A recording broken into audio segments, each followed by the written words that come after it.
નમસ્કાર વિદ્યાર્થી મિત્રો. આપણે ચેપ્ટર નંબર 1 જોઈ ગયા હતા. હવે યુનિટ 1માં જ બીજું લેસન સીતાપુર લાઇટ. સીતાપુર ગામનું નામ છે અને ત્યાં જે લાઇટ એટલે કે આપણે જે પ્રકાશ જોઈએ છીએ, જે કંઈ વીજળી જોઈએ છીએ, એ બાબતની શું સમસ્યા છે એ આ ચેપ્ટરમાં આપણે ભણવાનું રહેશે. જો ખાસ ધ્યાન આપજો. In rural Uttar Pradesh, rural એટલે ગ્રામીણ, જે ગામડું હોય ત્યાં. ઉત્તર પ્રદેશ જે આપણે રાજ્ય જે છે, યુપી જેને કહીએ છીએ આપણે, ત્યાંના ગામડામાં over 60% of households are without power. Over 60%. 60% એટલે 60 એટલે 60% એટલે ટકા ઓફ હાઉસહોલ્ડ. હાઉસહોલ્ડ એટલે ઘર. Are without power. Without power એટલે 60% ઘર એવા છે કે જ્યાં પાવર નથી, વીજળી નથી. કઈ જગ્યાએ? ઉત્તર પ્રદેશના ગામડામાં. Ready? Sitapur district is one. હવે ઉત્તર પ્રદેશ જે રાજ્ય છે એમાંનું સીતાપુર જિલ્લો જે છે is one such place with no power. Sitapur જિલ્લાનું જ ગામ જે છે એમને ત્યાં પણ શું નથી? નો પાવર, વીજળી નથી. A small social enterprise called Meragaon power, જેને કહેશું MGP. A small social enterprise, એક નાનું સામાજિક ઔદ્યોગિક વસાહત માટે ચાલુ કર્યું. એમજીપી મેરાગાંવ પાવર નામની સંસ્થા જે છે is trying to change things. Trying એટલે કોશિશ કરી રહી છે. ટુ ચેન્જ થિંગ્સ, વસ્તુઓ બદલવાની કોશિશ કરી રહી છે. આપણને ખબર છે કે આપણો દેશ જ્યારે આઝાદ થયો 1947માં, ત્યારે આપણી પાસે ઘણી બધી સગવડતાઓ નહોતી. હાલની તારીખે પણ ભારતના એવા ઘણા બધા ગામડાઓ છે કે જ્યાં ઘણી બધી સુવિધાઓ હજી સુધી અવેલેબલ નથી, પ્રાપ્ત નથી. બરાબર છે? They are putting 2 solar panels at a time in just over a year. શું કર્યું એ લોકોએ? ધે આર પુટિંગ, તેઓ મૂકી રહ્યા છે 2 solar panels at a time. At a time એટલે એક જ સમયે 2 solar panels, બે પ્રકારની સોલાર પેનલ્સ તમે જોઈ છે. હવે સોલાર પેનલ્સ છે શું એ મારે તમને પહેલાં કહેવાનું રહેશે. 2 સોલાર પેનલ જે સૂર્યપ્રકાશથી વીજળી ચાલે at a time in just over a year. એક જ વર્ષમાં આમ એમજીપી નામની સંસ્થા જે છે એને શું કર્યું? તો કે ભાઈ દરેક ઘર દીઠ 2 સોલાર પેનલ મૂકતા. MGP has connected more than 3,500 customers to solar power mini grids at a village level. Village level એટલે ગામડા ક્ષેત્રે 3500 કસ્ટમર સાથે એ કનેક્ટેડ થઈ ગયા કે જે સોલાર પાવર મિની ગ્રીડ જે હતું.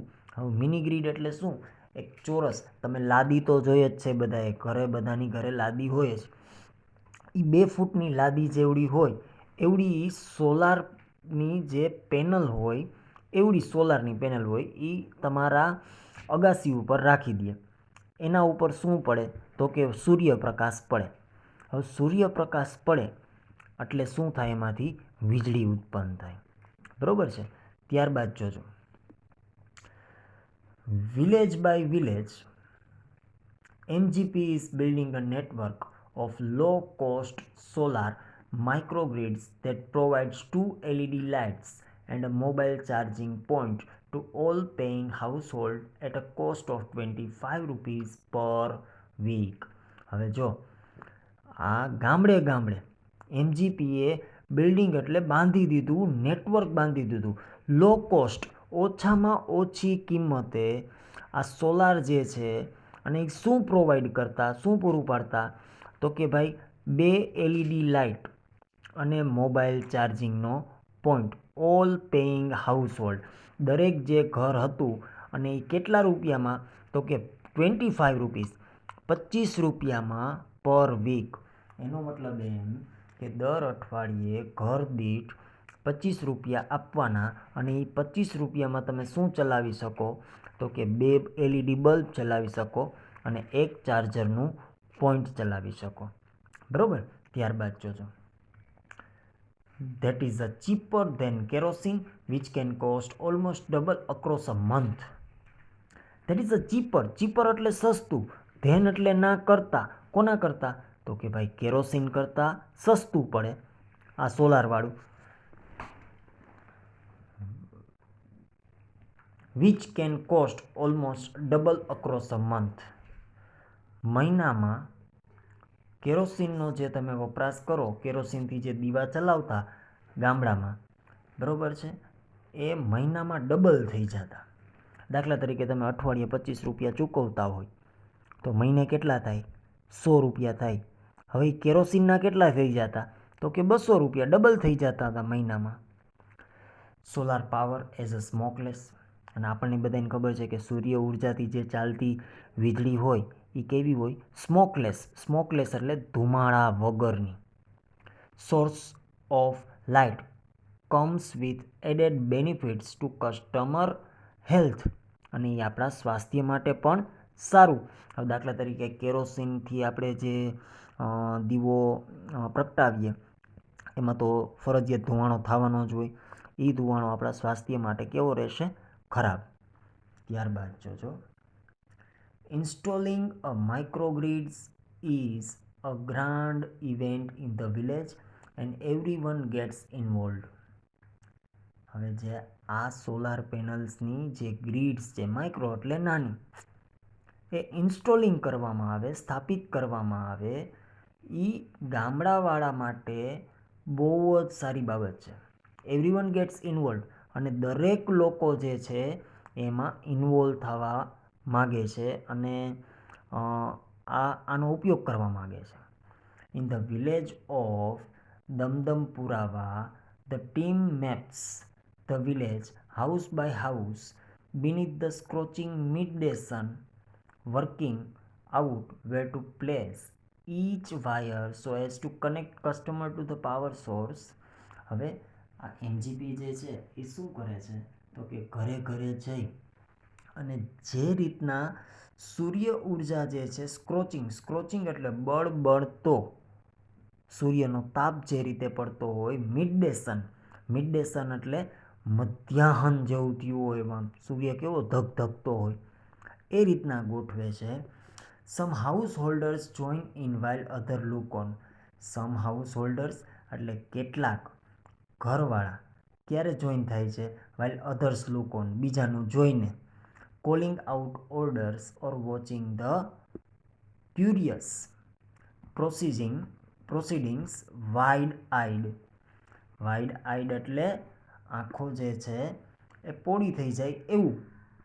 The roof of a sturdy brick walled home in each village is always chosen as the site for the panel and the battery. કેવું પસંદ કરે છે, રૂફ એટલે છાપરું, બ્રિક્ડ વોલ જે ઈંટથી બનેલી દિવાલ હોય એ. જે ગામમાં આ રીતની દિવાલો હોય, છાપરું હોય, એની ઉપર જ પેનલ રાખવાની હોય.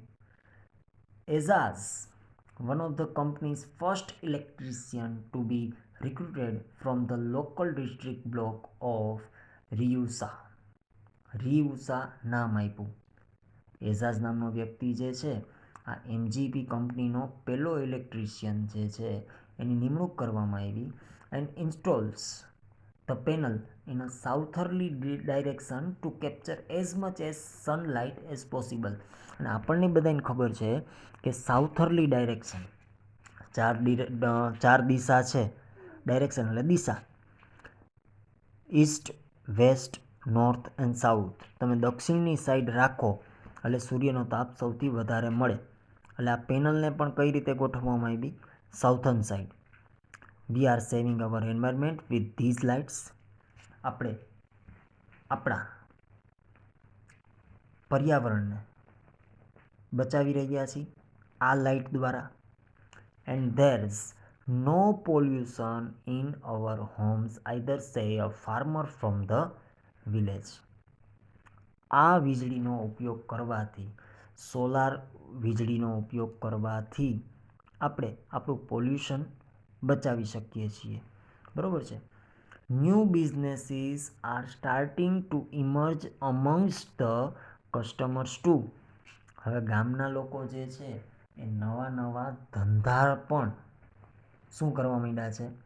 શરૂ કરવા માંડ્યા છે. Says another, in one village customers are using the light to weave saris by night. વિચાર કરો, કસ્ટમર એટલે ગ્રાહક શું કરે છે? વીવ એટલે વણવું, સીવવું.